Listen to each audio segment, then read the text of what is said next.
After the Israeli military raided the hospital, people were blindfolded and undressed.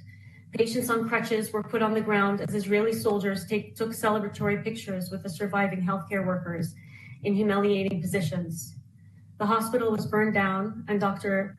Al-Safiya was taken, we believe, along with many colleagues. I speak to you today, like so many healthcare workers and citizens around the world, filled with grief, with anger, with frustration, and frankly, with disbelief. Disbelief that all of our repeated firsthand and utterly damning testimonies have still not moved the world to meaningful action.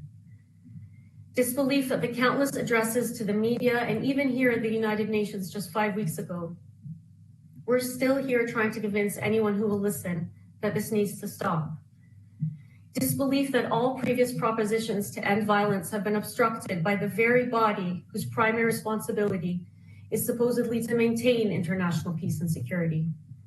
In disbelief that on November 20th, the United States and my country of citizenship again vetoed a UN security draft resolution that demanded an immediate and unconditional ceasefire in Gaza, despite 14 votes in favor. In disbelief that it has been one entire year this month since the International Court of Justice issued provisional measures after ruling that Israel's acts could amount to plausible genocide. And that since Amnesty International and Human Rights Watch, amongst other organizations, have concluded that Israel's actions are consistent with genocide.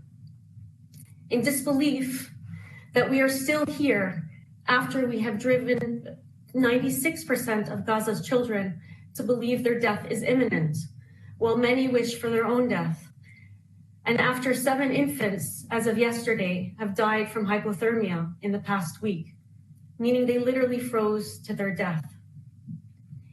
In disbelief that we are still here when Israel's military violence has created the largest cohort of pediatric amputees in known history, largest cohort of journalists killed, the largest cohort of UN workers killed. And I shudder to even estimate the number of children who've lost their parents and have been orphaned for life.